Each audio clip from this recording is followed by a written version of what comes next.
My name is Lainey Rose, and I'm the events manager here at East City Bookshop. It's wonderful to be with you all today. Thanks so much for being here in person and for tuning into our live stream if you're watching that way. We always have something on the calendar here at ECB, including our 14 different book clubs. And next Monday, we'll be hosting Lauren K. Wattell for her poetry book titled Book of Potions in conversations with local poets E. Hughes and E. Ethelbert Miller. All the information about upcoming events and book clubs is on our website. Before tonight's event, some housekeeping details. Number one, if you could take a moment to silence your cell phones, we would appreciate it. Number two, if you need a restroom, it's upstairs past the cash registers and the greeting cards. Number three, we will have time for questions tonight for both in-person and virtual attendees. So even if you're watching via Zoom, you can participate.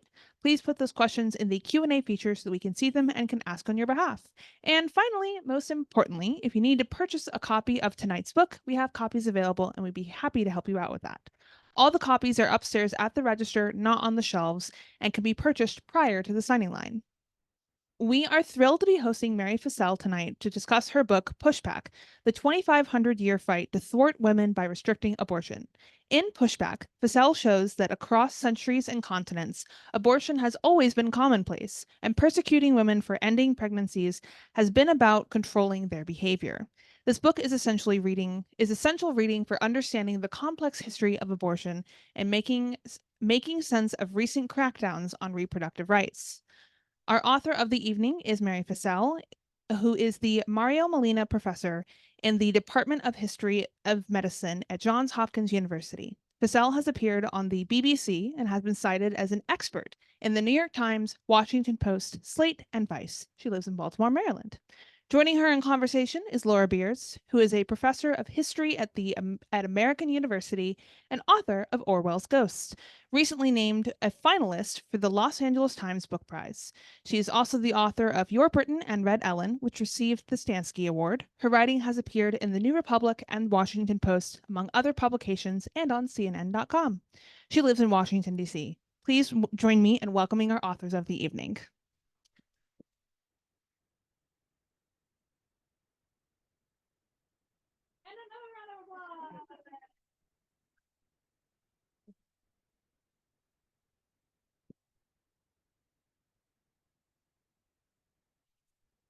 That you're going to start us off by reading from the book. Do you want to read from that copy, or I can give you? Oh, good. Let's try again. Does that work? Yeah. All right, good. Mary's going to start us off by reading from the book. And before I do that, is this on? Can you hear me? Cool. I'm going to actually start by saying some thank yous. First of all, thank all of you for turning out. We're living in a dumpster fire beyond anything we can imagine, and I'm really grateful to you for showing up. That's awesome. I want to thank my agent, Amanda Annis, who believed in me from the get-go, my editor, Emma Berry, who taught me to be a much better writer. And the final thing I want to say, well, thank you for being in conversation with me. I think often at this kind of event, people are left feeling like, well, what can I do? And so I just have one tiny suggestion, which is support your local abortion fund. Because just because it's legal some places doesn't mean it's accessible. So, word from your sponsor. Can I juggle everything? Almost. So I thought I'd start us off by reading a tiny little bit of the book. It comes from chapter 6. Lizzie Vogt married Frank Ward in May 1862, just before he went off to fight in the Civil War. She did not see him again until a year later, when he was wounded, and came home to Western Pennsylvania up near the New York border. After spending a few months recuperating, Frank was called back and resumed military service as part of the so-called Invalid Corps, men who were no longer well enough to serve at the front. He became a clerk in an army hospital in Alexandria, Virginia. That's why I picked it near to here. Housed in a former seminary. Happily for the couple, he was able to wangle a position for Lizzie, supervising the black laundresses. In the evenings, Lizzie and Frank played checkers or cards, and Lizzie learned French. They bolted together the 2 single beds they had been allocated to make a double. Given the low wages and wartime inflation, it could be a hand-to-mouth existence. Frank proudly recorded in his diary that he'd bought a frying pan for $10. That's like almost $250 in today's value, and was renting it out to 4 other families for 15 cents a week each. He had already recouped $7 of the purchase price when he recorded this detail. Lizzie and Frank sold their rations, and Lizzie took in washing. Amid all the death and dying in the hospital, they scraped together a surprisingly happy life. Lizzie got pregnant early in 1864, but the hospital was no place to rear an infant. Without telling her husband, she got some medicine from Martha G., took it, and aborted with little fuss. G was the wife of another Invalid Corps soldier at the hospital. Her husband, Orrin, had been injured in a mule train accident, bringing supplies to frontline troops on a dark night. Like the Wards, Martha and Orrin G. had grown up in large farming families, in their case in rural Michigan, halfway between Ann Arbor and Toledo, Ohio. Orrin had enlisted in the Union Army in June 1861, a year before Frank did. Like the Wards, the G's were also relatively newly married. We don't know how Martha G. acquired the abortion pill she gave to Lizzie.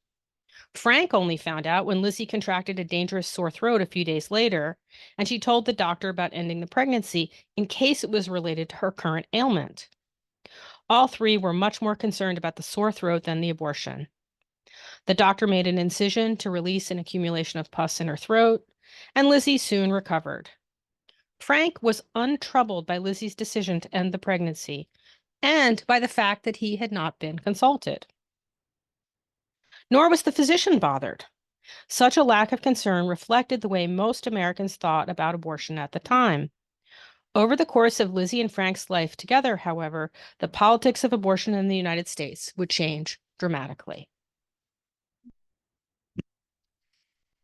Well, I think that's a good place or a good reading to start us off with, because it leads me into my first question, which is sort of thinking about all of the many vignettes across time and space in this book, which begins in ancient Greece and takes us up just to the eve of Roe. And you see this pendulum swinging so that in this moment during the Civil War, this couple can be more concerned about her sore throat than about her decision to abort a pregnancy.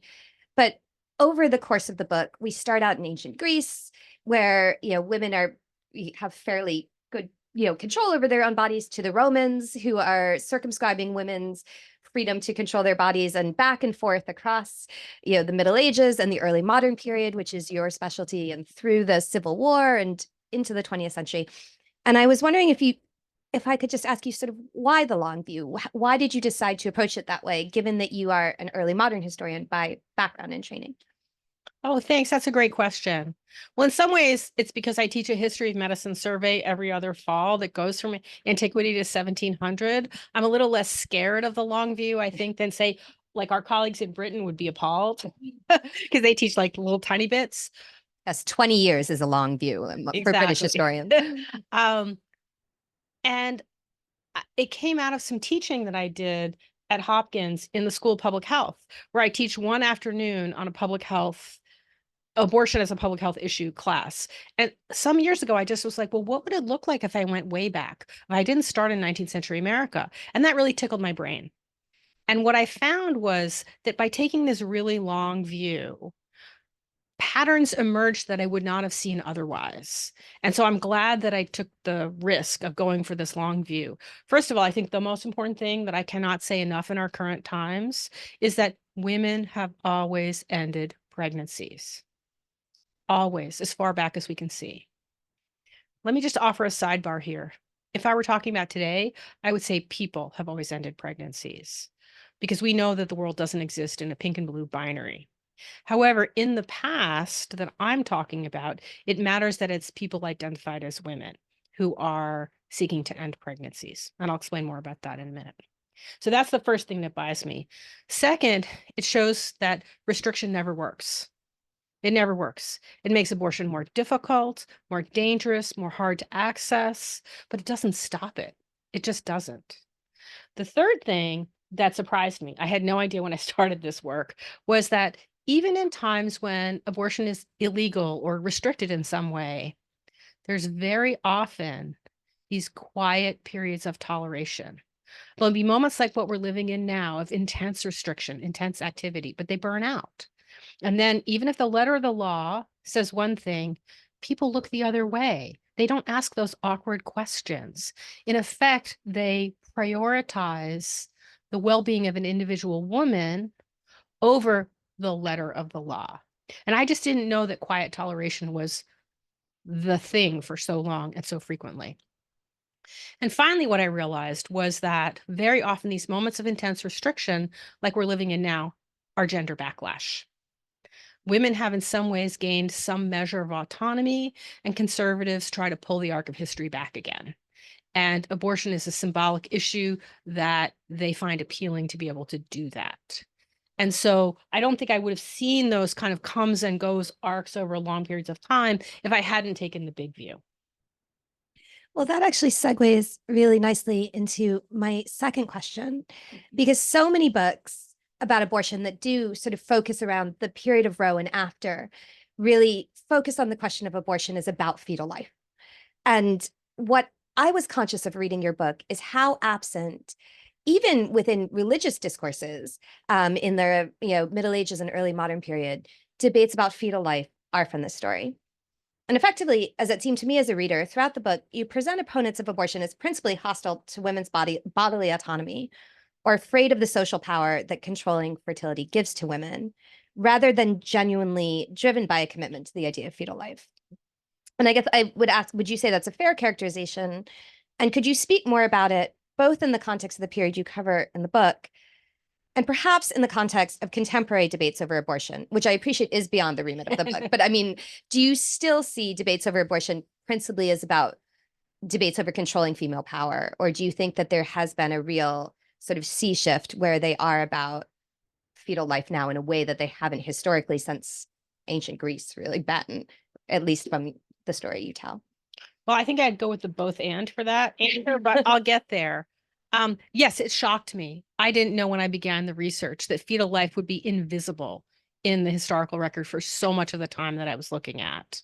And so very often these restrictive moments, as I said, are about they're really gender backlash. The other thing is that abortion is a sign of people having sex who shouldn't be having sex in their view. And that worries the authorities. They take it as a kind of marker that unmarried women are having sex, widows, young women who aren't married yet, etc. And it's this kind of worrying marker of ungodliness, as we'd say in the early modern period. It's also often a worry, and this is sort of a paradox, that unmarried women are going to have babies and someone's going to have to pay for them. And literally, like town fathers, this really aggravates and worries them. And you might think that's a paradox because, like, well, if the abortion is successful, there won't be any baby to pay for. True. But they see it as a sign that women are getting out of line, and that's going to cost them money. It's going to make them look bad, and it's going to cost them money. So that's what the concern is often. It has nothing to do with fetal life. And I really was surprised by that. I do think that we're living in a both and moment, in that I do see the moment we're in now as backlash to third wave feminism. It just like seems obvious to me. But I also think that we're living in a different moment because my generation grew up with images of fetuses that the previous generations had never seen, right? Everything from the early 1960s, photographs in Life, on through scans today. We are just bombarded with images that earlier times really didn't have access to. There might have been a drawing in a midwifery book, but the power of those images is intense. And then it was harnessed. The power of those images was harnessed in a new way by right-wing, very right-wing politicians. So I think in that sense, that's a different thing than we've seen in the past. This real emphasis on fetal life for particular political purposes. Yeah. And it's not just images, but also if you think about sounds and the way that fetal heartbeats, which as we know are not even really heartbeats at the initial stage, are used as a tool for convincing women of the humanity of a fetus from an early age. But sort of drawing on that Because as mentioned at the beginning, I've recently done a book about Orwell, and I was going to ask you, one of the chapters in that book deals with abortion in Orwell's writing. And for those of you who have at some point read Keep the Aspidistra Flying, which is not his best novel, but one of his novels, it sort of pivots around the story of an abortion. And one of the things that really struck me in that reading your book is the way that the Rosemary, the protagonist, who becomes pregnant with a baby that there's no sort of reason to think she should want, goes out and buys backstreet drugs, which are likely probably pennyroyal, which comes up again and again and again. And throughout your book, it's the same herbal remedies that women are resorting to. And really until, the emergence of the kind of science around birth control pills and, that lead to the creation of mifepristone. I mean, women are using these same concoctions, sometimes just as herbs that they, pluck out in the woods, but sometimes, made up as pills. And I was wondering to what extent you worry that this backlash, as you say, that we're living through now against access to medicated abortion and to access to mifepristone and things will lead to women returning to these treatments that for centuries they'd availed themselves of, for millennium, actually, and what the consequences of that could be. Oh, that's a very important question. I'm a gardener. I love plants. And so it's possible that I noticed the plants more than some other people might have done. But it was stunning to me how the same plants kept showing up time and time and time again. And that suggested to me that they did have some effect, whatever that might be, because you don't get a reputation for 2 millennia if you do nothing, basically. And now scientists do think they've tested some of these in rats, et cetera, et cetera. That doesn't matter to me as much as the fact that this very long history suggests that people believed in this for a really long time. It must have done something. Women were still dying of pennyroyal poisoning in the 1930s. So it does scare me a lot. And I think it's sort of intriguing to me that we're living in a medication abortion world again, self-managed medication abortion world, when that was the world from antiquity until like 1860 or 1870, when procedural abortions became more common. So it's like we have circled back in a weird way that could offer women greater autonomy, I think. But I always say, do not take these herbs. You cannot titrate the correct dose. The window between enough and deadly is very narrow. And we don't have like biochemical expertise at home to figure out how much of the relevant biochemical is in the plant that you picked. So do not try these. And I do really worry that we're going to go back to this women dying from taking herbs that is just not a place any of us want to be.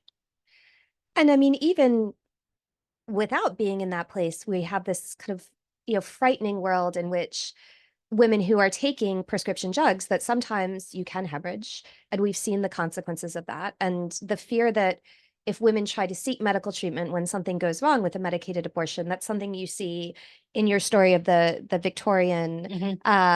There's so many stories from around the globe, but as a British historian as well, one of my favorites is there's a 19th century kind of working class British woman, but whose attempted medication-induced abortion goes wrong. And she seems an afterthought when they try to think about legally who to hold responsible. And this kind of world in which, the care and the life of either the woman or the fetus seems secondary to whom to punish and whom to police, that you describe at various places in the book. But that was the part, I think, because of my area that stayed with me. I don't know if you want to speak to the relationship between punishment and control and abortion that appears again and again at various places in the book as well. Well, I think we're entering a scary time where women themselves are also going to be punished. I mean, when I was working on this book, I thought, man, the time I really am glad I'm not alive is 16th century German speaking lands, because that was so bad for women. I just didn't know. I mostly work on England. It was just so awful. And women could be executed for ending a pregnancy. But as you know from having read the book, reproductive justice has been an important concept for me in writing the book, which is to say that the way in which I grew up with thinking about abortion from Roe v. Wade was about choice.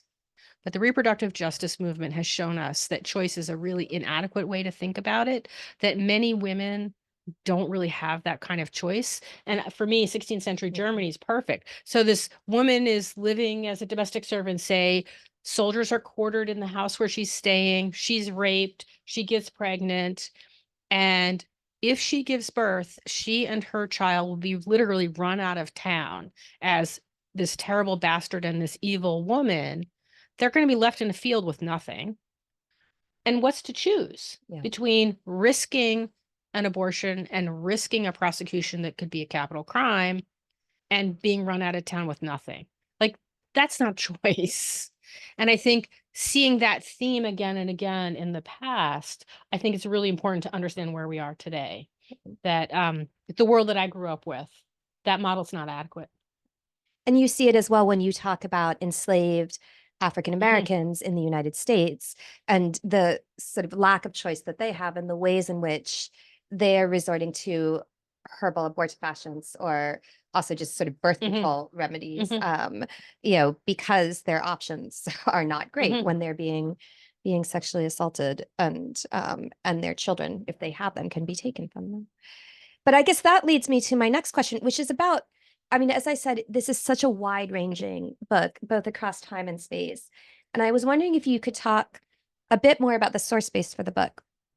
I mean, one of the things that I actually asked Mary a bit about, but I'd love to hear more about, is that there's throughout time from the colonial period through the 1970s, there's significant discussion of Maryland-based resources. And Mary said, well, that was partly the pandemic. I couldn't travel as much. But I think it's such a rich vein, that you are plumbing it from different types of local resources around this region to tell these stories. But also, more broadly, as I said, this book ranges from ancient Greece through, just the moment before Roe. So if you could talk a bit about how you found your sources and how you incorporated them into this story. Sure. So the book has 7 chapters, and each chapter is hooked around the story of one particular woman.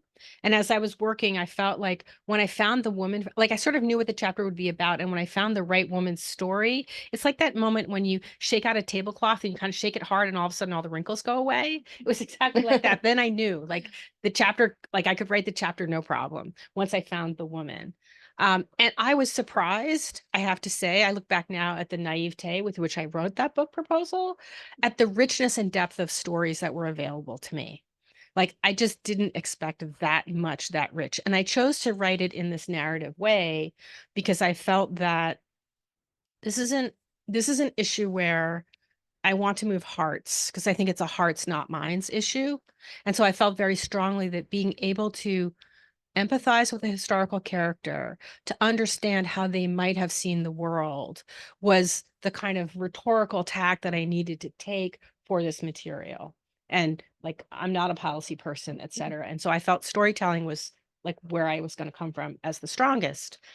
And there's so many things that are accidents on the way.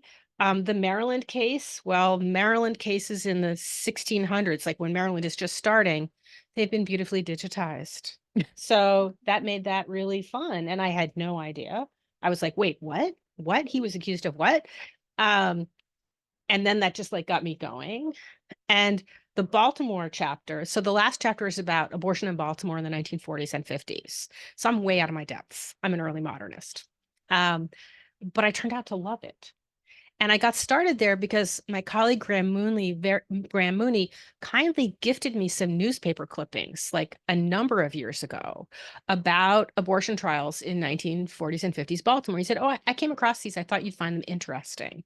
Little did he know what he was getting started, because the richness of the sources blew me away. And then I went to Annapolis to actually look in the archives, and I found even more depth. But newspapers, there's like a morning newspaper and an evening newspaper, and it's full of detail about what is what is what.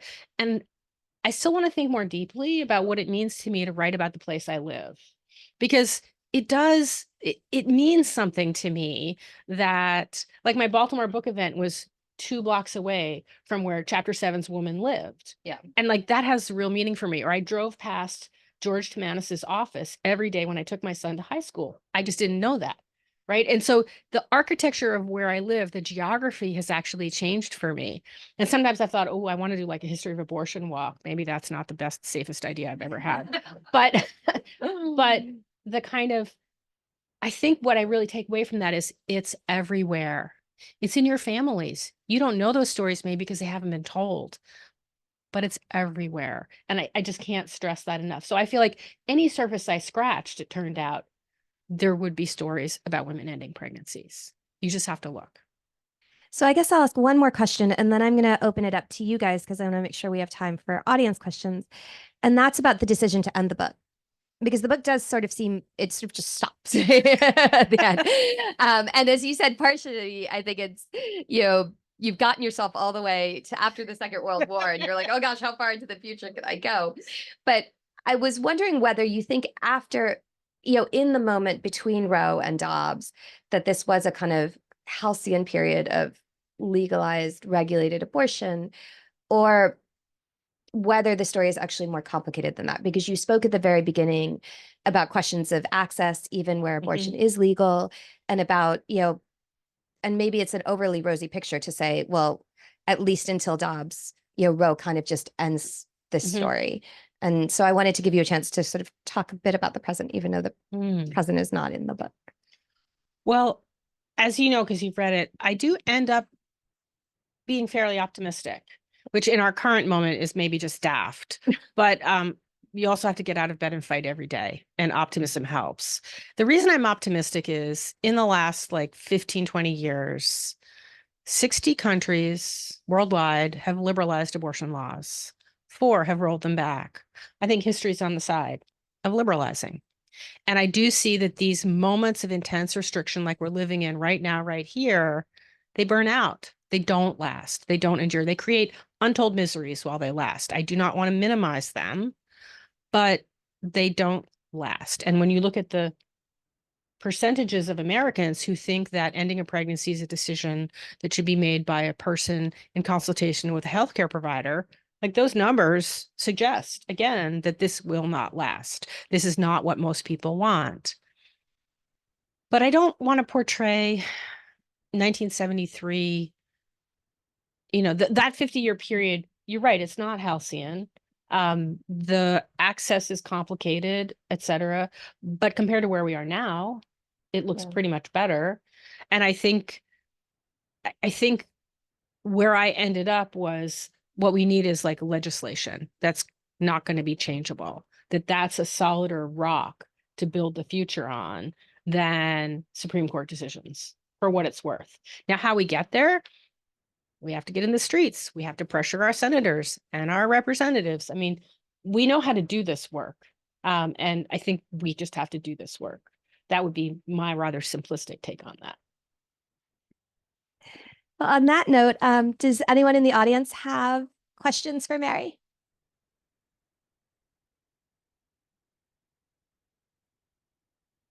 Yes. The story you read at the beginning was fascinating. Do you have any idea what she took? I don't. So the question is, the story that I read in the beginning about Lizzie and Frank Ward, do I have any idea what she took? Oh, if only I knew. I don't know. What I do know is that there's a tremendous amount of abortion producing pills sold by mail order and by going into somebody's office. So it wasn't hard. I mean, that's the irony. We think, oh, the Victorian period, they were so prudish, blah, blah, blah. Not so. Any newspaper, you had to decode the ads. It would say things like female renovating pills or the word French, it always means sex. Always. And so it would be like French periodical pills. And I joke, but it's also serious in that you have to have a certain amount of knowledge to know. I'm fascinated to think about the knowledge networks that have to be activated for an individual person to understand that that's what they want. Like, that's non-trivial, even though I joke about it. So, it's the middle of war. Everything is scarce. I don't know where Martha G goes to get these, or does she already have them? Oh, I'd love to know that, but I can't tell. Not any. Well, it's a pill. So that tells me it's a commercial preparation. And by then in America, there's a lot of commercial preparations. So that's my best guess. She goes and gets it by mail order. She goes to some pharmacy. Somebody that she knows gives it to her. Like, I can imagine many different pathways. And I wish I knew. I'm just follow up. I just wonder if there are any samples left somewhere or other. I mean, there are sample, you know, in museums, there are bottles. Is there anything in the bottle, you know? I mean. Well, we know sometimes. So We know Mary, you're some- supposed to repeat the question Oh, for the benefit of thank the you. internet people. The question is, are there samples of the medication, any of these medications left so we can know what is in these preparations that people were taking? Right. And sometimes we do know because of the name of it. So after the Comstock Acts of 1873, which restrict the shipment of materials and information about anything to do with sex across state lines, these preparations are still for sale. They're just couched a little bit differently. And many of them use the herb's name. Like it'll have whatever the company is, you know, Jones's company, pennyroyal pills or black cohosh pills. So like if you know, you know, Yeah. basically. I know for some of them what the medication was because it was named. And I was really thrilled when I found online a picture of a bottle that was manufactured in Baltimore of what the Baltimore story hinged on. So I was like, oh, look at this. It's being made right here in Baltimore. I didn't know that. So it's a great question. I'd love to know. In the back.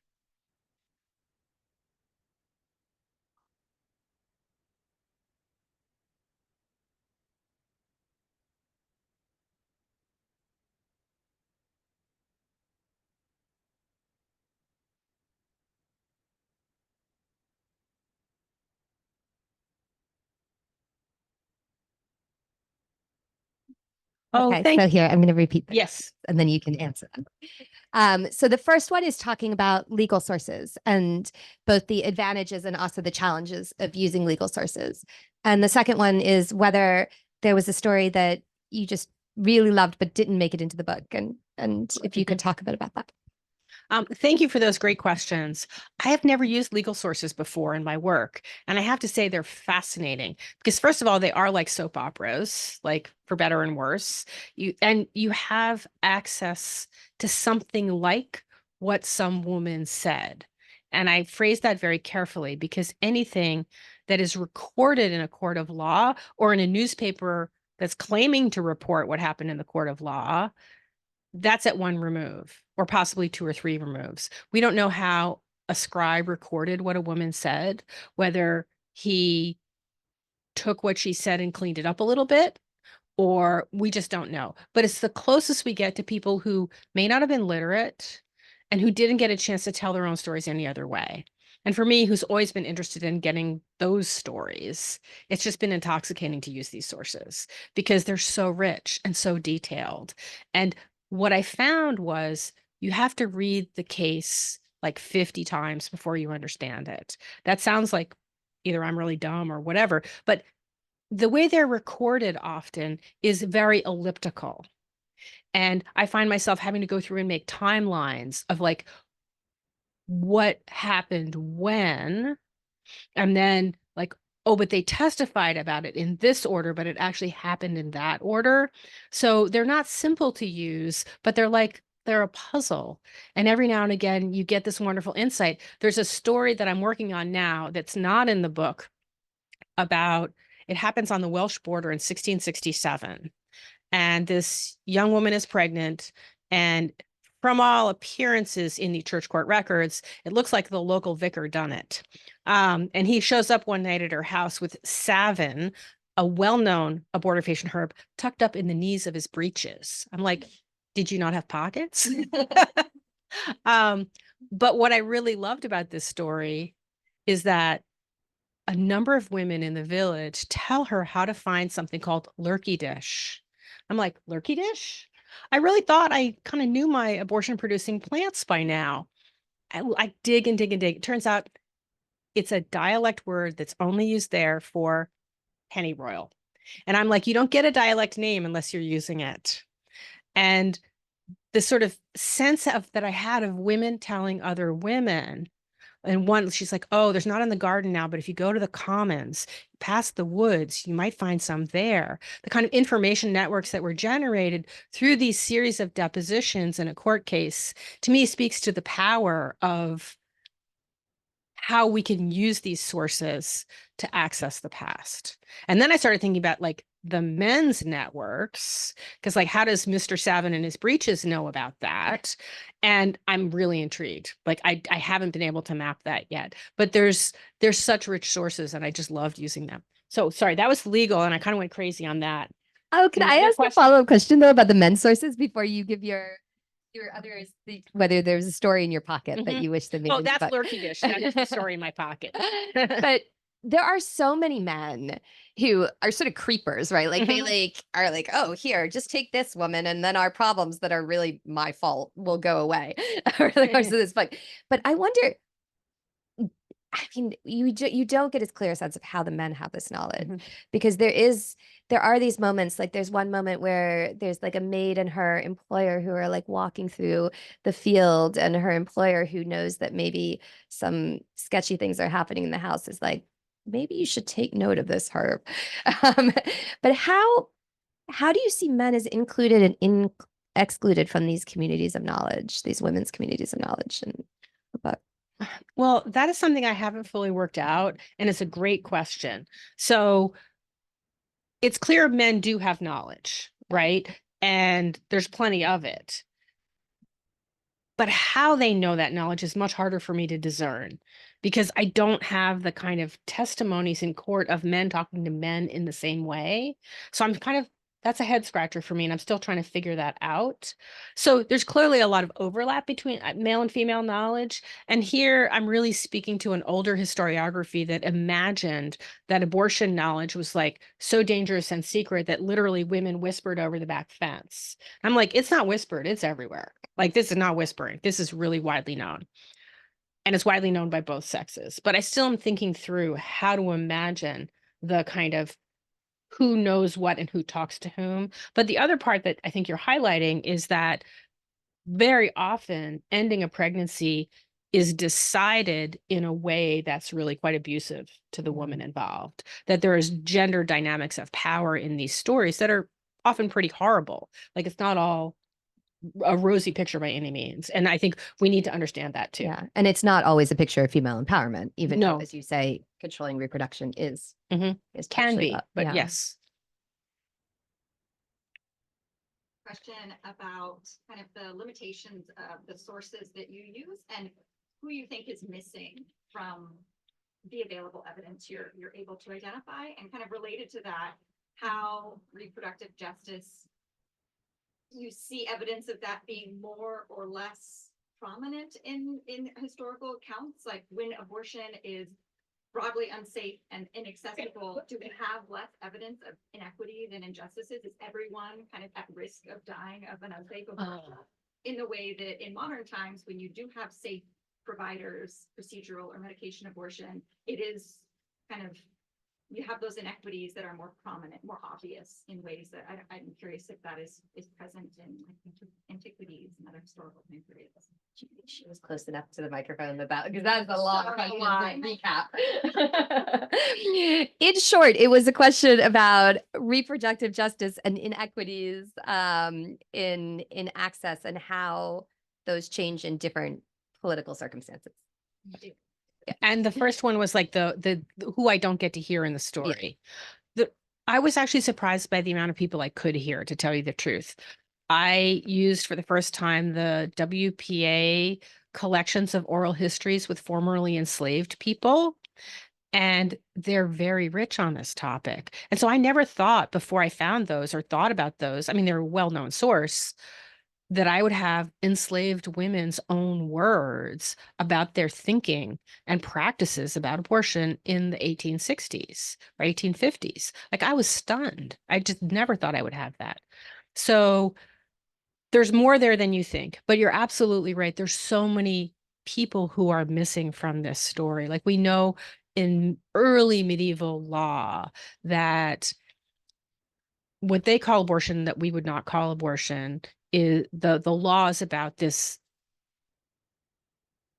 moment when a woman miscarries because men are fighting and knock into her. It's what's in Exodus and what was in early medieval law.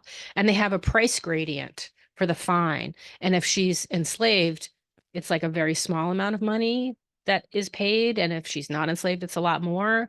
And so, like, the experiences of an enslaved medieval woman are completely opaque to me. Like, I just don't have anything that could tell me, that I've been able to find, that could give me a sense of her experience of fertility and fertility control. Slavery does run through the book like a thread because it runs through human history like a thread, and choices about reproduction are crucial to that process. So that does reappear a number of times in the book from antiquity onwards. Remind me where we're going now. Oh, yes. I'd have to think long and hard. It's a really rich question. I immediately thought about the 1960s, which is not when you were asking about, when women with resources could get safe, illegal abortions, and women without resources got less safe, illegal abortions. And like that's really clear. The safety question is really hard to assess for the pre-modern period because it's the denominator problem. If it was successful, then it probably never got written down and we'll never know about it. I mean, I have a lot of stories in the book for all that, but still it's very hard to determine how big that number would be and what those experiences look like. So hard to know. I think it's there all the time. We just have to look harder to find it, would be my gut feeling on that, in terms of the kinds of ways that reproductive justice is a useful analytic lens to understand what is happening when women try to control their fertility.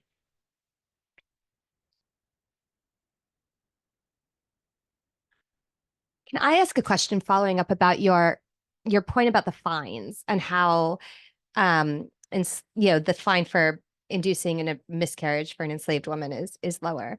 The fines also differ in terms of how far along the pregnancy is at various points in law. And that was one of the things that before ultrasounds, I mean, you talked earlier about how ultrasounds and the visual image of the fetus kind of change conceptions of when life begins, but they also give you a more stable and verifiable sense. I mean, short of like killing the woman or like getting hold of the fetus once it's aborted, like how do people know how far along you were in your pregnancy? That was just a question I was asking myself as I read this. I mean, didn't women have an incentive to claim that quickening hadn't happened yet, since their penalties were potentially much harsher on them afterwards? And I mean, who actually controlled the authority over this question of like how far along a woman was in her pregnancy when she aborted, given the state of medical knowledge until fairly late in the game in your story?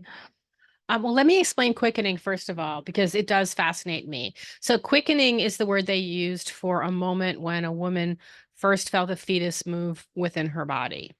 We now think that's about halfway through a pregnancy, broadly speaking. And as I worked on this, I was struck by how we imagine pregnancy in trimesters. That comes from Roe v. Wade. That was put into law from medicine at that moment. Before that, pregnancy was a before and after. It's punctuated in two parts, like before and after, because it was really hard to know if you were pregnant in the pre-modern world. There's no little blue lines. There's no at-home tests. There are an amazing amount of things you could assess. But the reason there's like 30 different things that could maybe clue you in is that none of them were that effective. So women menstruated less, we think, because they were malnourished, because they were often breastfeeding, et cetera, et cetera. So just missing a period wasn't a good enough clue. And that would be true for possibly even a couple of months at a time. So it was much more mysterious. And I've actually written somewhere else with a co-author that I think the ambiguity of early pregnancy could be empowering for women, because only a woman could say if she quickened, right? That's only discernible by her, not by anybody else. Everyone in the village can be like pointing at her belly and whispering, but only she knows. And so I do think women have a vested interest in sometimes saying yes or saying no. Yeah. There's a very famous moment when one of Charles II's mistresses quickens at a banquet and cries out. And everyone's like, oh my God, she's up the spout. But in her case, that's like a powerful thing, Yeah. right? But in other cases, no, I think it behooves women not to say. And I do think midwives had some idea of if there was a miscarriage about how far along it had been. And we see evidence, people saying, well, it was about 7 months. So they thought that they knew. Yeah. But they also have this interesting idea that an 8th month pregnancy cannot, like if a child is born at 8 months, it won't live. And that comes from ancient Greece, and it's just a really old idea. 7 month you might live, 8th month no. So they have some ideas that are very different to ours that we can't quite true up with like our biological realities.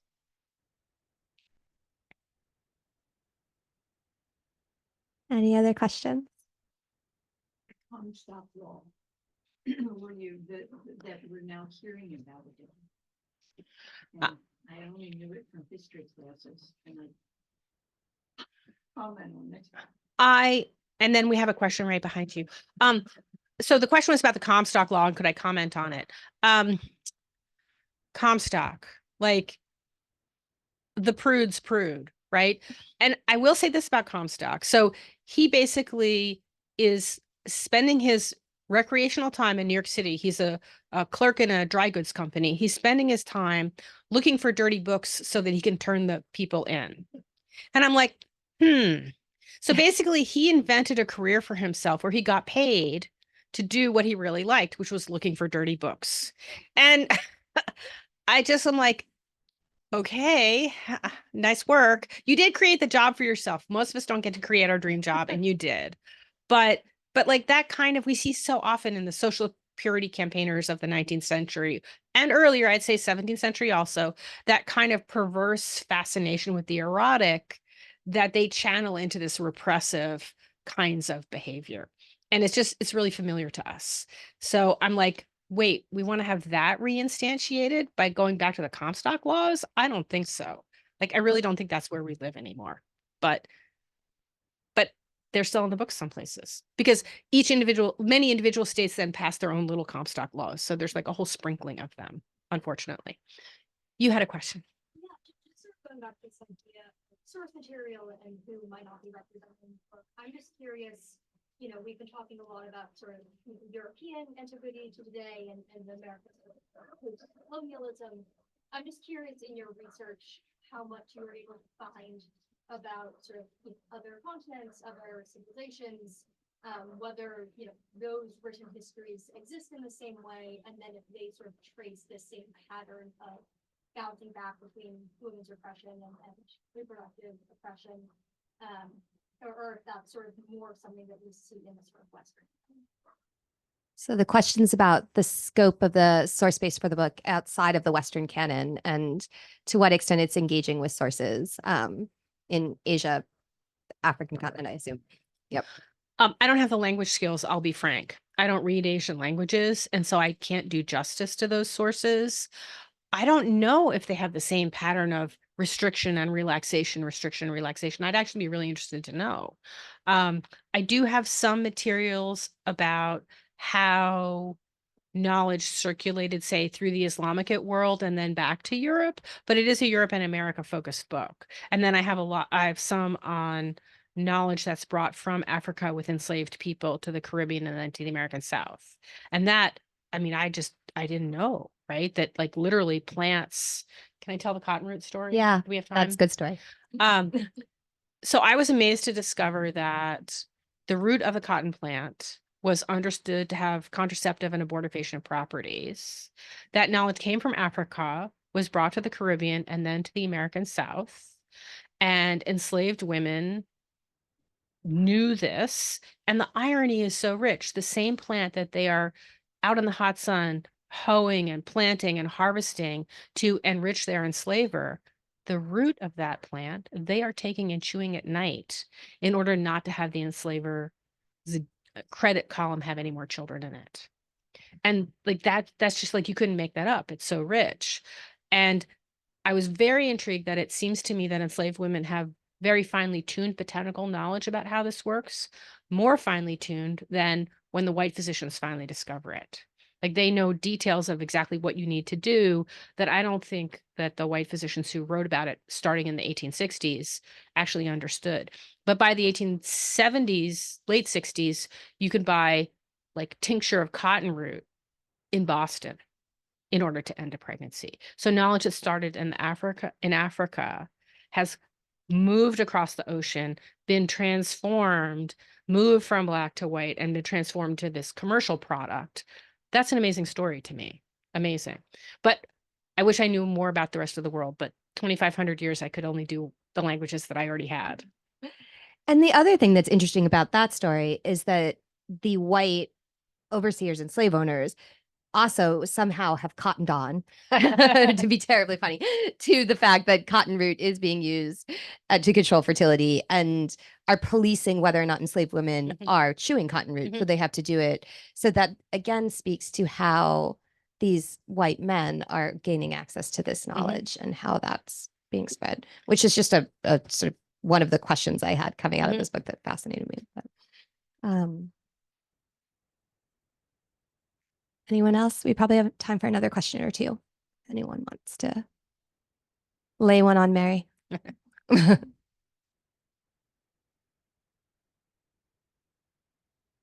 mean, I guess you mentioned that you're working on another case that's not in the book, so what are you working? I mean, are you writing another book? Yeah. That's another book. No, I don't think so. I actually was working on a different book and I put it on the shelf to write this book, which is really not a practice I can recommend. But I just, it was the spring of 2022 and I was talking to my agent whom I had just acquired for the other book. And she said, have you ever thought about writing about the history of abortion? I said, funny, you should ask. And then somehow I just got totally galvanized by this project and I was okay to leave the other book on the shelf. I will return to that. But there's such rich source material. So there's at least 2 or 3 more papers that I want to do that are like spin-offs from the book. One of them, I do want to work more on that Maryland case that is actually cited in Dobbs and completely misunderstood in Dobbs. I think we need more historical work that demonstrates what us historians already knew, which is the history in Dobbs is terrible. But I think we need to actually document that. We need to do the scholarship and show what those cases are actually telling us. And so I definitely am working on that and a couple of other things. But I keep thinking I'm done with the history of reproduction and then I'm not. So I do have a question. We have time? Okay. Can you speak more about surgical abortions and how they fit into the story? Right. So procedural abortions do go way, way back in one way. So in antiquity, it was well understood that an incomplete miscarriage could be deadly. And the 1st century Greek writer on women's health, Cyrannus, writes a very detailed description of the kind of surgical procedure you would need to do to clean out the uterus so the woman might survive. And it's pretty frightening reading, but the choices are terrible. So we knew that long ago what to do for that. The more routine use of procedural abortion isn't until the middle of the 19th century. And actually, it is before germ theory, which is pretty scary.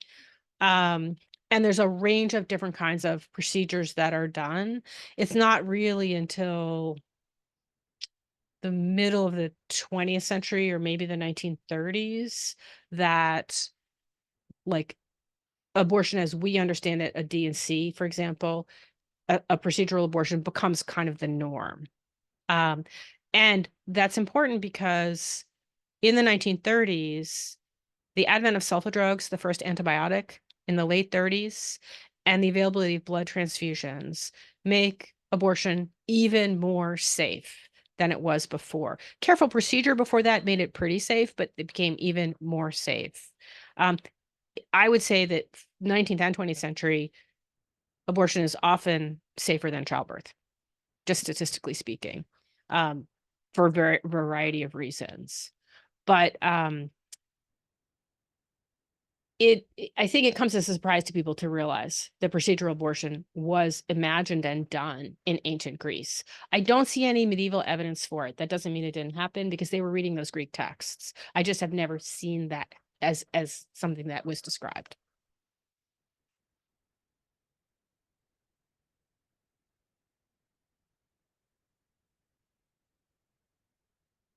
Thank you all for being here. Can I get a round of applause for our lovely discussion? Thank you. Thank you so much for being here, both of you. Thank you to our virtual audience. We're going to take just a moment to reset the space. If you need to purchase a copy of the book, they're available upstairs. If you are willing and able to set your chair to the side, we will come by and put it away. But give us just a moment to reset the space, and another round of applause for a great conversation tonight. Thank you.